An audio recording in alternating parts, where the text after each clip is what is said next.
മക്കള് കരയുമ്പോ, ബന്ധുക്കള് കരയുമ്പോ, നാട്ടുകാരും കുടുംബക്കാരും വന്ന് കഫം പൊതിയുന്നതിനെ കുറിച്ച്, മയ്യത്ത് കുളിപ്പിക്കുന്നതിനെ കുറിച്ചൊക്കെ പറഞ്ഞുകൊണ്ടിരിക്കുമ്പോ നിന്റെ റൂഹദാ ഫീ റിയാദിൽ ജന്ന. അപ്പോ സ്വർഗത്തിന്റെ പൂന്തോട്ടത്തിൽ അല്ലാഹു നമ്മുടെ വിശ്വാസികളുടെ റൂഹിനെ സ്വർഗത്തിന്റെ പൂന്തോട്ടത്തിൽ കൊണ്ടുപോകും. അവിടെ പോകുമ്പോ ഒരു കാര്യമുണ്ട്, ലാ തഅകുലു വലാ തശ്റബു വലാകു യൻദുറു ഇലൽ ജന്നതി ഫഖത്ത്. തിന്നാനും കുടിക്കാനും പറ്റൂല. ആ പരിശുദ്ധമായ സ്വർഗത്തിൽ നോക്കിക്കൊണ്ടിരിക്കാൻ മാത്രമേ സാധിക്കൂ. സ്വർഗത്തിന്റെ പൂന്തോട്ടത്തിൽ നിന്ന് സ്വർഗം നോക്കി കണ്ടുകൊണ്ടിരിക്കാം. അങ്ങനെ എത്രയോ പേര് നമ്മുടെ പടവങ്കോട് തന്നെ മരണപ്പെട്ടു പോയി. നിങ്ങൾ ഇന്ന് വരെ ചിന്തിച്ചിട്ടുണ്ടോ, നിങ്ങൾ മരണപ്പെട്ട നിങ്ങളുടെ റൂഹ് സ്വർഗത്തിന്റെ തോട്ടത്തിൽ, വിശ്വാസികളുടെ റൂഹായി സ്വർഗത്തിന്റെ പൂന്തോട്ടത്തിൽ പോകുന്ന റൂഹായി മാറാൻ നമ്മുടെ റൂഹിന് സാധിക്കുമോ പ്രിയപ്പെട്ടവരെ? എത്ര വഖത്ത് നിസ്കാരം നമ്മുടെ പേരിൽ ഖലാ ആയിട്ടുണ്ട്. എത്ര പേര് ഞാനും നിങ്ങളും ഫസാദ് പറഞ്ഞു, എത്ര പേരെ വഞ്ചിച്ചു, എത്ര പേരെ ചതിച്ചു. ഈ പരിശുദ്ധമായ പള്ളിയോട് തന്നെ എത്ര ക്രൂരതയാണ് ഞാനും നിങ്ങളും ചെയ്തു പോയത്. ഒന്ന് ചിന്തിക്കണേ. എന്നാ നമ്മുടെ റൂഹിന് സ്വർഗീയ ആരാമത്തിൽ സ്ഥാനമില്ല. ആരുടെ റൂഹാണ് സ്വർഗത്തിന്റെ പൂന്തോട്ടത്തില്? ആരുടെ റൂഹാണ്?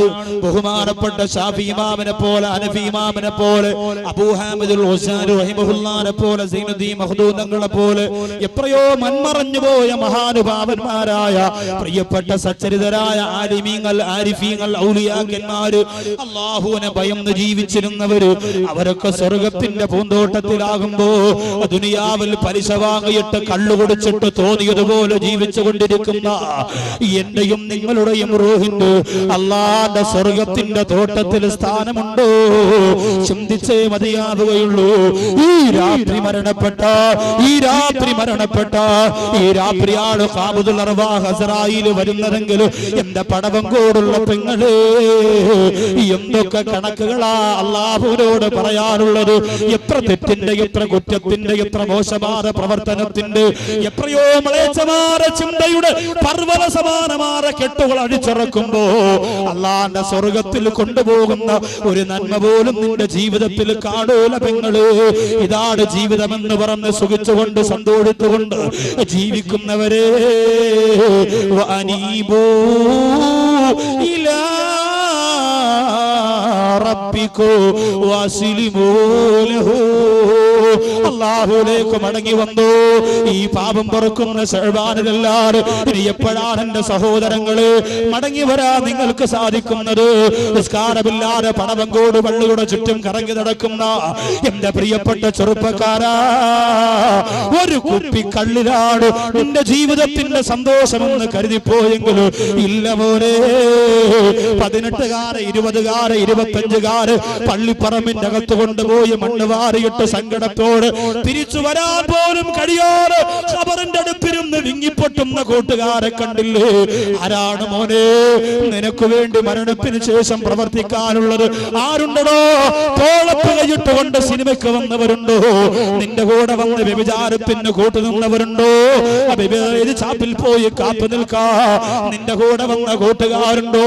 ഗൾഫിൽ നിന്ന് നീ പെട്ടിയുമായി വന്നപ്പോ പെട്ടിക്കകത്ത് ഒളിപ്പിച്ചു വെച്ചിരുന്ന കുപ്പിയെടുക്കാ നിന്റെ കൂട്ടുകാർ ഫോൺ വിളിച്ചിട്ട് ഓടി വന്നില്ലേ? വീട് പാല് കാച്ചിയപ്പോ കുപ്പിയെടുത്തില്ലേ? കല്യാണത്തിന്റെ തലേ ദിവസം കുപ്പിയെടുത്തില്ലേ? ഭാര്യ പ്രസവിച്ചപ്പോ കുപ്പിയെടുത്തില്ലേ? നിന്റെ ജീവിതത്തിന്റെ എല്ലാ സന്തോഷത്തിനും അൽഹംദുലില്ലാഹ് പറയുന്നതിന് പകരം കൂട്ടുകാരെ വിളിച്ചു കൂട്ടിയിട്ട് കുപ്പിയെടുത്തിട്ട് അല്ലാഹുവിനോട് വെല്ലുവിളി പ്രഖ്യാപിച്ചവരെ, അല്ലാഹുവെ എന്തുകൊണ്ട് പേടിക്കുന്നില്ല? എന്തുകൊണ്ട് എന്റെയും നിങ്ങളുടെയും മനസ്സിന്റെ അകത്തേക്ക് ഭയം വരുന്നില്ല? 17-കാരെയും 18-കാരെയും എത്രയോ അന്യപുരുഷന്മാരുമായി വാക്ക് പറഞ്ഞു വെച്ചിരിക്കുകയാ. അതുകൊണ്ട് ഈ രാത്രി പരിവർത്തനത്തിന്റെ രാത്രിയാകണം പ്രിയപ്പെട്ട സഹോദരങ്ങളെ.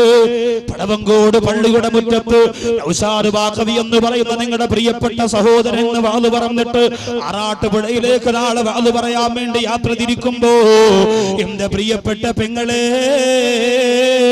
അല്ലാഹു ഒരു നിമിത്തമായിട്ട് വെച്ച പരിപാടി കൊണ്ട് നിന്റെ മനസ്സിന്റെ അകത്തൊരു മാറ്റം വന്നില്ലെങ്കിൽ എന്റെ പെങ്ങളെ, പട്ടിയെ കൊണ്ടുപോയി കുഴിച്ചിടുന്ന പോലെ നിന്റെ മക്കൾ കൊണ്ടുപോയി പള്ളിപ്പറമ്പില് നിന്നെ വെച്ച് മണ്ണ് വാരിയിട്ട് തിരിച്ചു പോകുമ്പോ ഒരു നന്മ പോലും നിന്റെ ഖബറിന്റെ അകത്ത് കിട്ടൂല.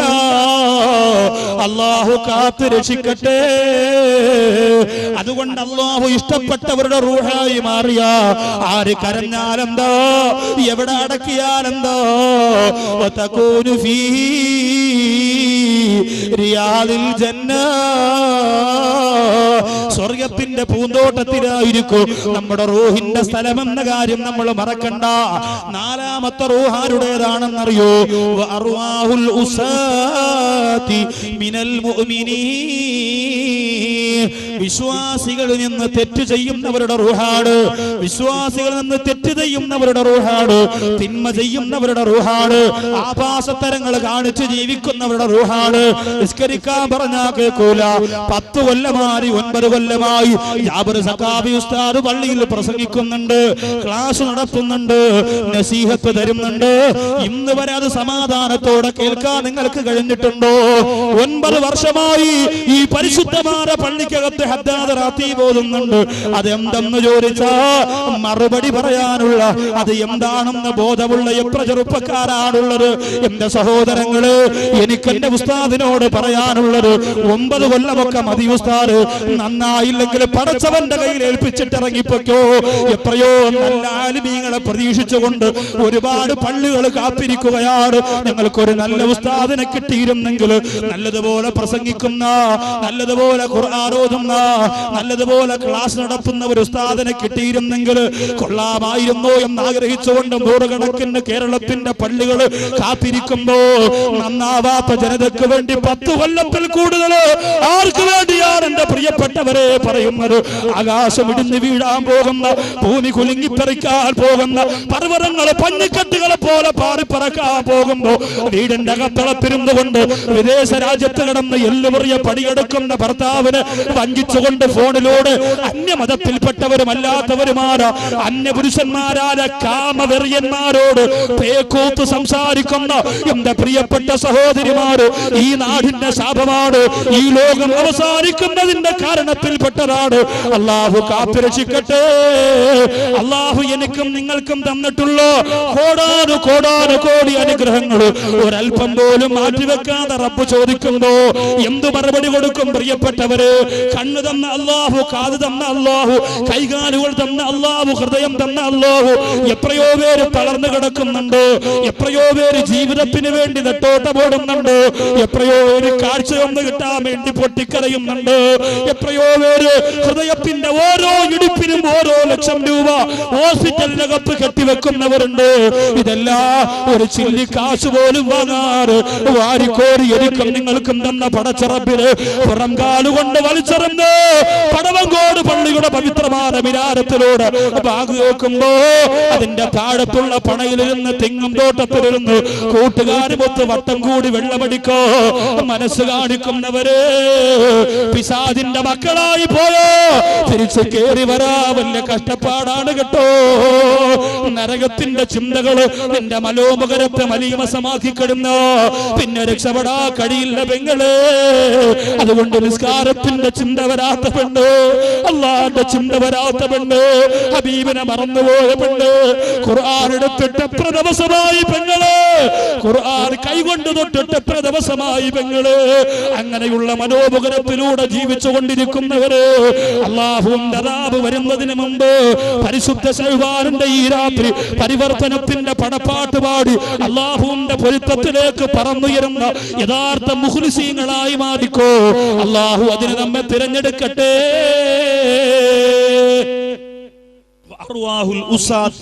മാതാപിതാക്കളെ വഴിപ്പെടൂല, ഭർത്താവിനെ വഞ്ചിക്കുന്നു, ഭാര്യയെ വഞ്ചിക്കുന്നു, മക്കളെ മര്യാദ പഠിപ്പിക്കൂല, ഖുർആൻ ഓതൂല, ഒരു ദീനീ ചുവയുമില്ല. പേരാണെങ്കിൽ മുസ്ലിം, പള്ളിയുടെ റെക്കോർഡിംഗിൽ പേരുണ്ട്, ഓന്റെ സുന്നത്ത് കല്യാണം പള്ളിയും പറയും, മരിച്ചാൽ അവിടെ തന്നെ അടക്കും. അങ്ങനെയൊക്കെ മുസ്ലിങ്ങളാണ്. ഇത് മാത്രമാണ് നിനക്കുള്ളത് എങ്കിൽ അതിനു മുമ്പ് തന്നെ ഈ ജീവിത പ്രമാണങ്ങളെ മനസ്സിന്റെ അകത്ത് ഉറപ്പിച്ചു നിർത്താൻ നമുക്ക് സാധിക്കണം. അല്ലാഹു തൗഫീഖ് തരട്ടെ. അസ്രായീൽ വന്ന് റൂഹ് പിടിക്കുന്നതിന് മുമ്പ്, അസ്രായീൽ വന്ന് കൊണ്ടുപോകുന്നതിന് മുമ്പ് ഈ ജീവിത പ്രമാണങ്ങളെ പ്രാവർത്തികമാക്കാൻ നാളെ ചെയ്യാമെന്ന് പറഞ്ഞ് മാറ്റിവെക്കരുത്. എന്നാൽ അങ്ങനെയുള്ളവർ പലർക്കും നഷ്ടം സംഭവിച്ചു പോയിട്ടുണ്ട്. നാളെയാവട്ടെന്ന് പറഞ്ഞ് മാറ്റിവെക്കാൻ നമുക്ക് നേരമില്ല. നിസ്കാരം തുടങ്ങാത്തവരെ, പടവങ്കോട് പള്ളിയുടെ മുറ്റത്ത് വന്നിരുന്ന വാല് കേട്ടിട്ട് നിസ്കാരം തുടങ്ങാത്തവരെ, നാളെയാവട്ടെ എന്ന് പറഞ്ഞ് മാറ്റിവെക്കാൻ നേരമില്ല. നമ്മുടെ ഹൃദയത്തിന്റെ അകത്തേക്ക് ഭയമിട്ട് കൊടുക്കുക. പേടി നഷ്ടപ്പെട്ടു പോയ മനസ്സുകളാണ് നമ്മുടെ മനസ്സ്. നമ്മൾ പറയുന്നതും ചിന്തിക്കുന്നതും എന്തെന്നറിയോ? അല്ലാഹു പുറത്തു തരും, കുഴപ്പമില്ല. എനിക്ക് അല്ലാഹു പുറത്തു തരും, പ്രശ്നമില്ല. എന്റെ അവസ്ഥ അല്ലാഹുവിനറിയാ, എന്റെ കഷ്ടപ്പാട് അല്ലാഹുവിനറിയാ. പ്രിയപ്പെട്ടവരെ, അങ്ങനാണെങ്കിൽ എന്തിനാണ് ബിലാലുൽ മുഅദ്ദി റളിയല്ലാഹു അൻഹു ജീവിതത്തിൽ പൊട്ടിക്കരഞ്ഞത്? അല്ലാഹ് അങ്ങനെ പാവപ്പെട്ടവനായതുകൊണ്ട് പുറത്തു തരുമെന്ന് ഉറപ്പുണ്ടെങ്കിൽ ബിലാൽ മുഅദ്ദി റളിയല്ലാഹു അൻഹു എന്തിനാ പൊട്ടിക്കരഞ്ഞത്? ബിലാൽ റളിയല്ലാഹു അൻഹു ഏറ്റവും പാവപ്പെട്ടവനായിരുന്നല്ലോ, ഏറ്റവും പാവപ്പെട്ടവനായിരുന്നു. അല്ലാഹുവിന്റെ റസൂൽ എല്ലാവരോടും ബിലാലിനെ സയ്യിദ് എന്ന് വിളിക്കണമെന്ന് പറഞ്ഞപ്പോ പൊട്ടിക്കരന്നുകൊണ്ട് ആരംഭപ്പൂവായ പുണ്യ നബി തങ്ങളുടെ മുമ്പ് വന്ന് ഹൃദയവേദനയോടെ അല്ലാഹുവിന്റെ റസൂലേ, എനിക്കതിനെന്ത് പവറാണ് ഉള്ളത് എന്ന് ചോദിച്ചുകൊണ്ട് പൊട്ടിക്കരഞ്ഞ ബഹുമാനപ്പെട്ട ബിലാലുൽ മുഅദ്ദി റളിയല്ലാഹു തആല അൻഹു ഒരു പവറും ജീവിതത്തിൽ ഇല്ലായിരുന്നു. പാവപ്പെട്ടവനായിരുന്നു. അങ്ങനെ അല്ലാഹ് രക്ഷ കൊടുക്കണമെങ്കിൽ ബിലാൽ റളിയല്ലാഹു അൻഹു രക്ഷ കൊടുക്കണമായിരുന്നു. ജോലിയും കൂലിയും ഇല്ലാത്ത പാവപ്പെട്ടവർ പറയും, അല്ലാഹുവിനറിയാൻ കഷ്ടപ്പാടാ, ഞാൻ ജോലിക്ക് പോയില്ലെങ്കിൽ എന്റെ വീട്ടുകാരും നോക്കും.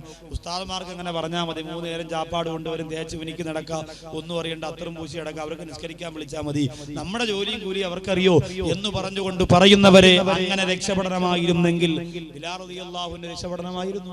പക്ഷേ ബിലാൽ മുഅദ്ദി റളിയല്ലാഹു അൻഹു ഞാൻ പാവപ്പെട്ടവനാണെങ്കിലും അല്ലാഹുവിനോട് ചെയ്യേണ്ട ബാധ്യതയുണ്ടല്ലോ, അത് ചെയ്യണമെന്ന ഉറപ്പ് മനസ്സിലുണ്ടായിരുന്നു. അത് ചെയ്യണമെന്നുള്ള ഉറപ്പ് മനസ്സിലുണ്ടായിരുന്നു. രോഗിയാണെങ്കിൽ ഞാൻ രോഗിയാണെന്ന് അല്ലാഹ്ക്കറിയാലോ, അതുകൊണ്ട്